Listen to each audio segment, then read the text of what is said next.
ceux qui aiment faire al-haram, ce qu'on appelle al-zina, la fornication, et que quand tu lui dis ittaqillah, ka'anna al-amra la ya'ni, comme si ça ne le concernait pas, ils minimisent les grands péchés, particulièrement la fornication. Ceux qui aiment s'enfler d'orgueil, nous leur disons ahibbati fillah, écoute le hadith du prophète alayhi afdalus salatu wa askat taslim kama fi sahih. Le prophète alayhi salatu wa salam, il rappelle et il parle aux compagnons radiyallahu anhum wa ardahum de son cheminement, de son voyage quelque part avec Jibril alayhi salam.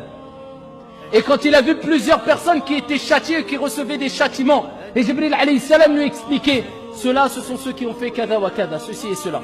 Un jour il est passé, il était avec Jibril alayhi salam, et il passe et il entend des sortes de vacarmes, ici du chahut, des cris, et il voit une sorte de four, comme a dit fi sahih.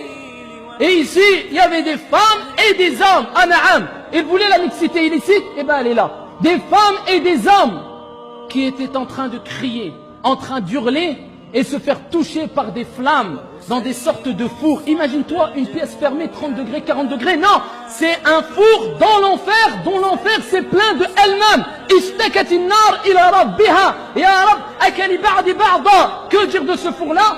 Le prophète il a dit, ya Jibril man haoula. Qui sont ceux-là? Qui sont ces gens-là dans des fours, femmes, hommes, qui sont touchés par des flammes et qui crient? Et le prophète alayhi salatu wassalam, il a entendu ces paroles de Jibril alayhi salam qui lui a dit, ce sont les fornicateurs et les fornicatrices. Et ensuite les gens, ce n'est pas grave, faut pas exagérer. Ya akhi, je suis dans le haram, je veux faire le halal.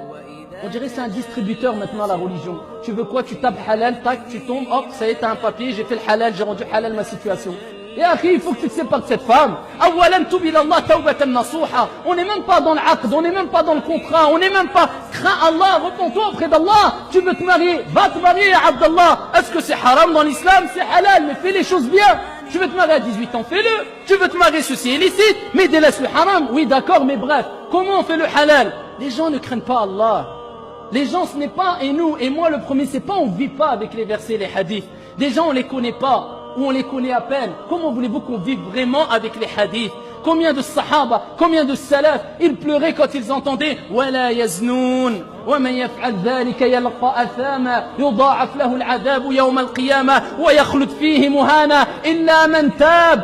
Et il ne fornique pas. Et celui qui fait et qui tombe dans la fornication.